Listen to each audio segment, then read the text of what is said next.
पहले दरखास्त है जी, आप चैनल को सब्सक्राइब करें। 70% से ज़्यादा लोग जो उनसे ना वो ऐसा व्यूवर है कि जिन्होंने चैनल सब्सक्राइब नहीं किया हुआ। सब्सक्राइब कर लें तो आपका शुक्रिया। लाइक करें, कमेंट करें, ये बहुत ज़्यादा सपोर्ट करता है चैनल को। तो बात शुरू करते हैं। अस्सलाम वालेकुम। जो सूरत हाल है वो सबके सामने है। जेर बहस मौजू एक शख्सियत को बनाया हुआ है और उस शख्सियत को जेर बहस बनाने के लिए पूरी दुनिया की आप कह लें कि जो एक माफिया है जो हिडन है, और इसको साइबर का मामला कह सकते हैं कि ये साइबर क्राइम है। और क्योंकि वो क्राइम जो इंसान है वो दूसरों के साथ किया जा रहा है इसलिए कोई मसला नहीं है, लेकिन जिन लोगों ने साइबर क्राइम को बनाया वो अपनी हदूद के अंदर इस चीज को अलाउ नहीं करते। बहरहाल वो भी उसका निशाना बने, अमेरिका बजाते खुद उसका निशाना बना। और उनके इलेक्शन के रिजल्ट्स देख लें और जिस तरीके से मामलात उलट पुलट हुए हैं वो देख लें। बहरहाल एक डिजास्टर सामने आ रहा है और वो दुनिया भुगतेगी। हमें अपनी फिक्र करनी चाहिए और दूसरों पे नजर रखनी चाहिए, जिक्र जरूर करना चाहिए, लेकिन जो अपने मामलात हैं उनके ऊपर ज्यादा नजर रखनी चाहिए। देखिए, पाकिस्तान के अंदर जो एक ऐसा लग रहा है कि एक शख्स है जो कि इतनी बड़ी गेम खेल रहा है कि उसने पाकिस्तान की स्टैब्लिशमेंट को भी नत डली हुई है, हुकूमत की ऐसी तैसी फेरी हुई है। हामिद मीर साहब जैसे उनकी गवाहियां दे रहे हैं, ये बिल्कुल ऐसी ही गवाही है जैसे शहबाज शरीफ साहब के लिए हामिद मीर साहब गवाही देते थे कि वो मियां नवाज शरीफ के बगैर जो इंसान उनकी इजाजत के या जब उनको ऑफर की गई वजारत उज़्मा की तो उन्होंने इनकार कर दिया। हालांकि ये बिल्कुल झूठ बोलते हैं।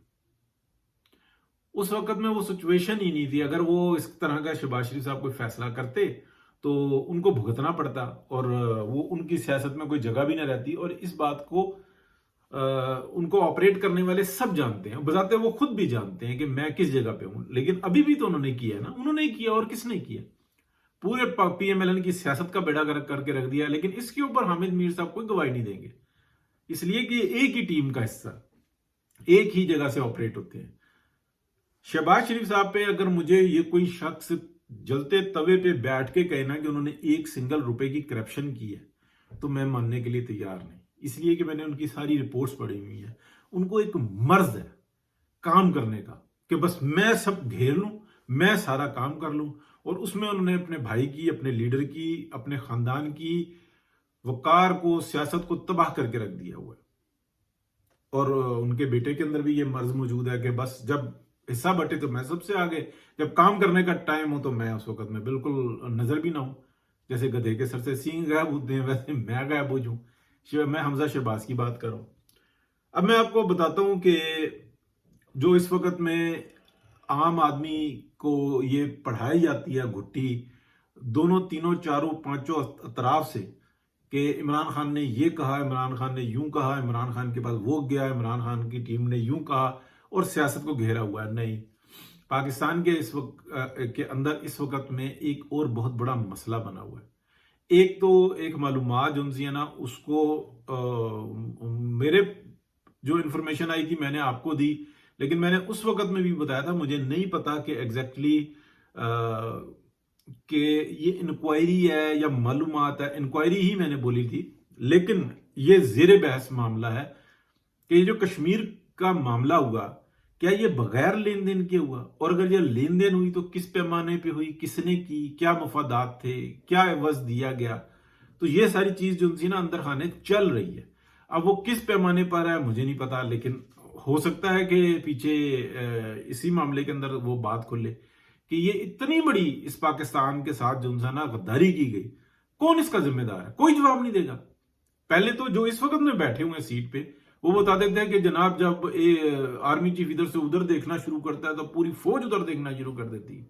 तो अभी बताएं ना कि उस वक्त में तो ये आसमानों से बातें कर रहे होते थे, मलकुल मौत बने हुए थे। आसिफ गफूर साहब की मैं बात कर रहा हूं, अभी बैठे हुए हैं चुप करके। कौन कौन जवाब देगा जिस वक्त में कश्मीर को सरेंडर किया गया, बेचा गया इंडिया के आगे, अमेरिका के आगे।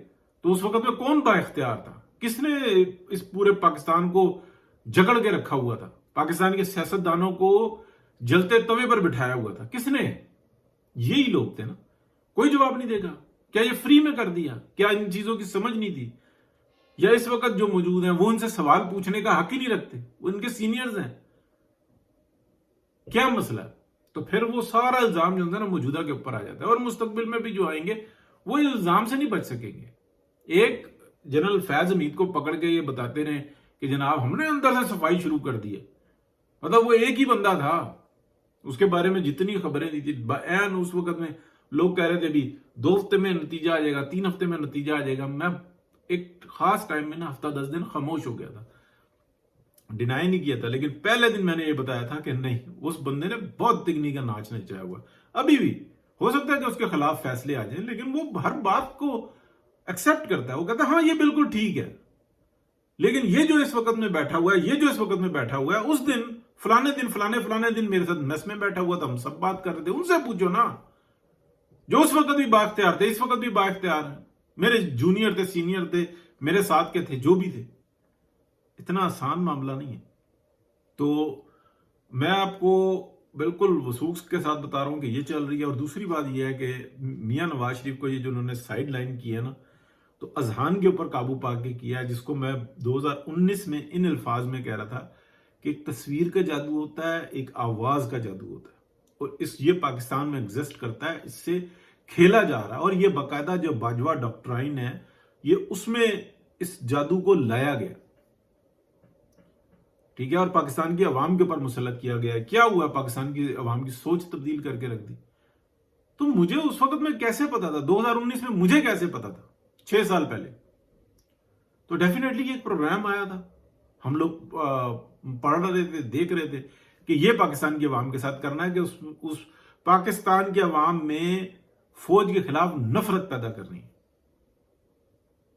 میں کسی بلاگ میں جو نا آپ کو سارا گن کے بتا دوں گا کہ یہ تھا کیا، کوشش کروں گا۔ بہرحال افسوس کی بات یہ ہے، لیکن ابھی کیا چل رہا ہے؟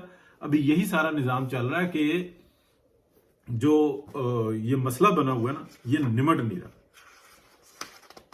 یہ قابو سے باہر ہوا ہوا۔ یہ جو پاکستان کی جو آپ کہہ لیں کہ جو اشرافیہ ہے نا، یہ اس کی سوچ سے باہر ہے، اس لیے کہ پریشر آتا ہے چائنا کی طرف سے، ان کے اپنے مفادات ہیں، وہاں پہ زیرو ٹالرنس ہے حقیقت میں۔ اور پاکستان کے اندر کیا صورتحال بنی ہوئی ہے کہ ایک نئی جو ان سے ہے نا، ایک جو لاٹ ہے، وہ یہ کہتی ہے کہ یہ فصل اگے، ہم کاٹیں، اور پھر ہمارے مستقبل سیب ہوں، جیسے ہمیشہ سے ہوتا ہے پاکستان کے اندر، یہی ہوتا آیا ہے نا، کہ سویلینز کو دیا جاتا ہے، وہ بہتر کرتے ہیں، پھر اس کے بعد کہتے ہیں کہ اس کے آگے تو ہم چلا لیں گے، اس کے بعد تو مسئلہ ہی کوئی نہیں ہے، پھر اس ملک کا بیڑا گرک کرتے ہیں، لیکن اپنے مفادات کہیں نہیں جانے دیتے۔ اب یہ بات ایسا لگتا ہے کہ شاید کہ یہ نفرت ہے، لیکن سچ نہیں بولیں گے تو اس کا علاج نہیں ممکن، بہت سارے لوگ بتا رہے ہیں۔ بہرحال یہ ہے کہ شغل میلہ لگا ہوا ہے، ہم بھی دیکھ رہے ہیں، لوگ بھی دیکھ رہے ہیں۔ بہرحال جی، آپ سے درخواست ہے کہ چینل کو سبسکرائب لازمی کریں، اور اللہ کا شکر ہے کہ بہت زیادہ جنزنا بہتری ہے چینل میں۔ اور سب سے بڑا مسئلہ یہ ہے کہ جو 70% ہے نا، میں چیک کر رہا تھا کہ ایسا میرا ویور ہے کہ جو سبسکرائب نہیں کیے ہوئے، تو اگر سبسکرائب کر لیں گے تو زیادہ بہتر ہو جائے گا، اور چینل کو سپورٹ ہو جاتی ہے، بہتر ہو جاتا ہے بندے کے لیے۔ بہت شکریہ جی، اللہ حافظ۔ کمنٹ کریں، لائک کریں، شیئر کریں